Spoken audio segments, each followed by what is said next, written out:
नमस्कार दोस्तों, स्वागत है आपका अपने चैनल GK25 ट्रिक्स पर। आज की इस वीडियो में हम मध्य प्रदेश पटवारी के आने वाले एग्जाम में हिंदी विषय से रिलेटेड क्वेश्चंस करेंगे। इसमें हम आपको टॉप 10 क्वेश्चंस बताएंगे, जिससे रिलेटेड जानकारी भी आपको बताई जाएगी, ताकि आने वाले उससे रिलेटेड सभी क्वेश्चनों को आप कर सकें।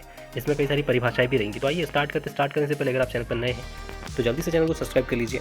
आने वाली नेक्स्ट वीडियो के अपडेट के लिए बेल आइकन को प्रेस और वीडियो को लाइक करना बिल्कुल ना भूलिएगा। तो आइए फर्स्ट क्वेश्चन के साथ स्टार्ट करते हैं। पहला क्वेश्चन है, रचना के आधार पर शब्द भेद है। कितने प्रकार के शब्द भेद? ऑप्शन है 4, 5, 3 या 2। तो देखिए, रचना के आधार पर जो शब्द भेद है वो 3 प्रकार के होते हैं, और वो कौन कौन से हैं?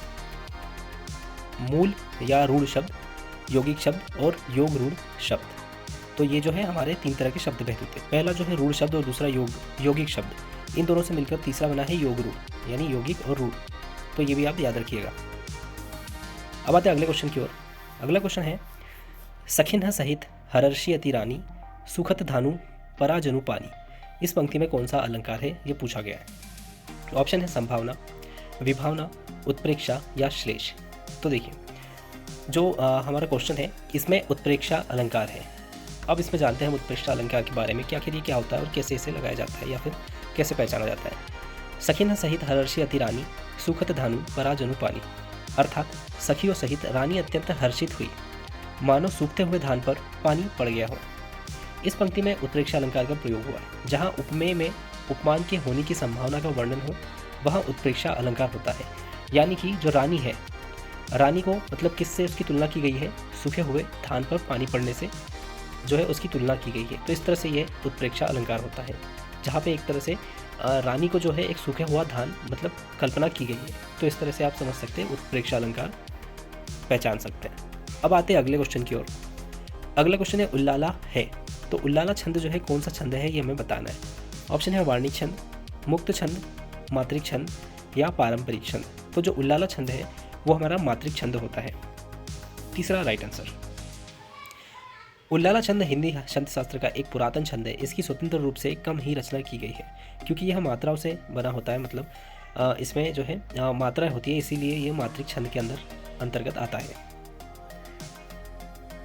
अगले क्वेश्चन की बात करते हैं, निम्नलिखित में से कौन सा तत्सम शब्द नहीं है? ऑप्शन है अग्नि, भ्राता, आज्ञा या किसान। तो देखिए, इसमें जो है किसान वो हमारा तत्सम शब्द नहीं है। अब तत्सम शब्द जानते हैं। तत्सम शब्द वे संस्कृत के शब्द होते हैं जो अपने असली स्वरूप में हिंदी भाषा में प्रचलित है। यानी कि जो वो संस्कृत के शब्द जो कि हिंदी में भी प्रचलित है। लेकिन जो किसान है वो संस्कृत भाषा का शब्द नहीं है। संस्कृत में अगर आप देखेंगे तो किसान को श्रमिक बोला जाता है, और श्रमिक को अगर हम हिंदी में बात करें तो वो उसका तत्सम कहलाएगा। लेकिन ये किसान जो है ये हमारा तत्सम शब्द नहीं है। इसके अलावा अग्नि तत्सम शब्द है, क्योंकि संस्कृत से ही आता है। भ्राता भी आपने सुना होगा, अगर रामायण या फिर महाभारत आपने देखी हो तो उसमें भ्राता शब्द का और आज्ञा शब्द का बहुत ज़्यादा प्रयोग हुआ है। इस तरह से ये हमारे तत्सम शब्द होते हैं, जबकि किसान जो है ये तद्भव शब्द है। अगले क्वेश्चन की ओर आते हैं, निम्नलिखित में से कौन सा विदेशी शब्द नहीं है? तो देखिए, विदेशी शब्द क्या होता है कि जो हमारी हिंदी भाषा के अंतर्गत नहीं आता है, जो कि बाहर की अन्य भाषाओं से आते हैं, वो विदेशी शब्द होते हैं। जबकि देशज जो शब्द होते हैं वो भारत के ही संस्कृत से लिए गए शब्द जो होते हैं उन्हें देशज शब्द कहा जाता है। अब इसमें देखिए, कालीन, जागीर, भक्त और मजबूर। तो इसमें जो भक्त है वो विदेशी शब्द नहीं है, वो हमारा खुद का देशज शब्द है। क्योंकि भक्त जो है हमने संस्कृत की भाषा में या हिंदी में भी कई बार प्रयोग होता है भक्त शब्द, इसलिए ये हमारा जो है विदेशी शब्द है। ये देशज शब्द है, विदेशी नहीं है। तो तीसरा वाला जो है हमारा राइट आंसर रहेगा। तीसरा वाला रहेगा हमारा राइट आंसर।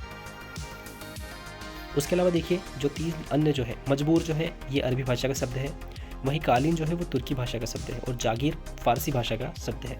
तो आप इस तरह से याद रखिएगा। अब आते हैं अगले क्वेश्चन की ओर। अगला क्वेश्चन है, निम्नलिखित में से 4 विकल्पों में उस सही विकल्प का चयन करें जो वाक्यांशों के लिए शब्द का विकल्प हो।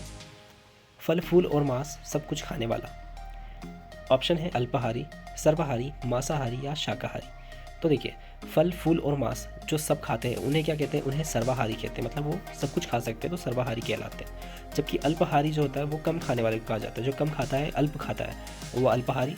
मांस खाने वाला मांसाहारी, और शाक सब्जी यानी कि वेजिटेरियन जो होता है उसे शाकाहारी कहा जाता है। तो आप ये भी याद रखिएगा। अगला क्वेश्चन है महामारी प्रचंड हो फैल रही थी इधर उधर, रेखांकित शब्द युग्म का सही भेद होगा। ऑप्शन है पुनरुक्ति शब्द युग्म, सार्थक निरर्थक शब्द युग्म, समानार्थक शब्द युग्म या विपरीतार्थक शब्द युग्म।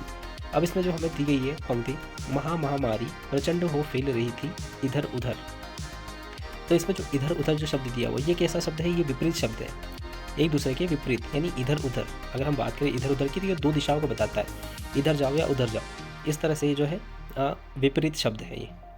पुनरुक्ति में क्या होता है कि एक ही शब्द जो है बार बार आता है। जैसे मैं आपको एक उदाहरण दूं, जैसे कनक कनक ते सोगुनी, तो कनक कनक जो है 2 बार आया तो ये पुनरुक्ति में आता है। सार्थक निरर्थक, ये देखिए सार्थक निरर्थक जो होता है कि जैसे हम बात करते हैं खाना वाना, तो इसमें खाना जो है हमारा सार्थक शब्द हो जाता है, जबकि निरर्थक क्या हो जाता है? वाना का कोई अर्थ नहीं होता है।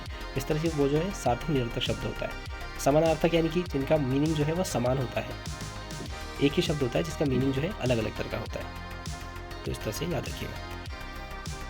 अब देखिए इधर उधर में समास जो है उसमें तत्पुरुष समास है।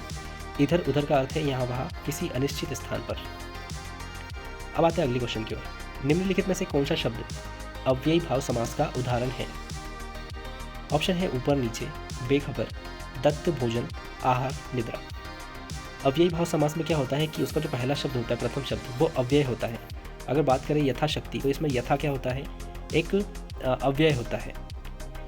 सभापति, इस तरह से जो शब्द होते हैं अव्यय, अगर आप सर्च करेंगे, जैसे आप किसी समास के भी जैसे अव्यय का आप अगर सर्च करेंगे तो आपको पता चल जाएगा कि अव्यय में कौन कौन से शब्द आते हैं। तो इसमें जो हमारा ऑप्शन जो होगा बी, बेखबर। बे का मतलब क्या था? बिना खबर के। बिना यानी कि बिना क्या हो जाएगा हमारा? अव्यय। बेखबर यानी बिना खबर के, तो ये हमारा हो जाएगा अव्यय भाव समास का उदाहरण। जबकि दत्त भोजन जो है ये बहुब्रीहि समास है, और आहार निद्रा जो है ये अपना द्वंद्व समास। आहार और निद्रा मतलब दो चीज़ें जो है चिपकी हुई। जब द्वंद्व समास वो होता है जिसमें दो चीज़ें आपस में चिपकी हुई होती है, मतलब दो नाम भी हो सकते हैं। आहार निद्रा यानी दो चीज़ें जुड़ी हुई है। वैसे ही अगर पितरों, माता पिता, भाई बहन, और इसके अलावा राम लक्ष्मण, तो ये क्या होते हैं? ये द्वंद्व समास होते हैं। अब आते हैं अगले क्वेश्चन की ओर। अगला क्वेश्चन है निम्नलिखित पंक्तियों में कौन सा रस है? पंक्तियों में कौन सा रस है? सबते होए उदास मन, बसे एक ही ठोर, ताही सो सम रस कहत, केसब कभी सिरमोर। यानी सबके होए उदास मन, सभी का मन उदास होता है, और बसे एक ही डोर, और एक ही तरह का भाव जो है लोगों के मन में आता है, जिसे करुण रस कहते हैं। करुण का भाव आता है, करुणा का भाव आता है, और करुण उसी को क्या है? ताही सो समरस कहत, और उसी को जो है समरस कहते हैं। कौन कहते हैं? केशव कवि सिरमौर। केशव कवि जो है वो उसको ही समरस कहते हैं। ठीक है, तो करुण की अगर बात करें तो करुण रस किसका स्थायी भाव होता है? शांत रस का।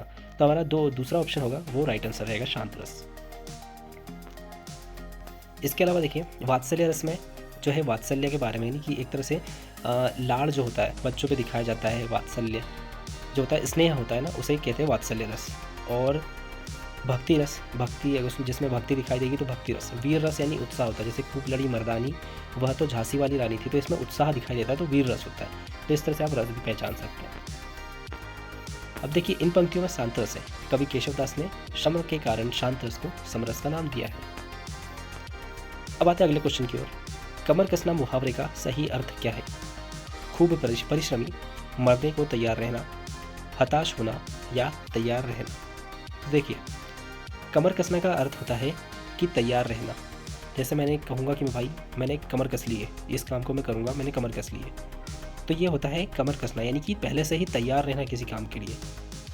और खूब परिश्रमी, मरने को तैयार रहना, हताश होना, ये जो है ये दूसरे मुहावरों के अर्थ होते हैं। अगर आपको इससे रिलेटेड कोई वीडियो चाहिए तो आप हमें कमेंट कर सकते हो। तो ये थे हमारे टॉप 10 क्वेश्चंस। आपको कैसे लगे आप हमें ज़रूर बताइएगा। इससे रिलेटेड जानकारी भी आपके लिए बहुत ज़्यादा इंपॉर्टेंट है। अगर आप चाहते हैं कि किसी टॉपिक पर हम आपको वीडियो दें तो आप हमें कमेंट कर सकते हैं। इसके अलावा आप चैनल पर जाइए, आपको कई सारी वीडियोज़ मिलेगी जिसमें आपको ट्रिक और नॉर्मल वीडियोज़ मिलेगी, कई सारे सब्जेक्ट से रिलेटेड मिलेगी। तो चैनल पर जाइए, चैनल को सब्सक्राइब करिए। आने वाली नेक्स्ट वीडियो के अपडेट के लिए बेल आइकन को प्रेस एंड वीडियो को लाइक करना बिल्कुल ना भूलिएगा। GK 25 tricks. Thank you. जय हिंद।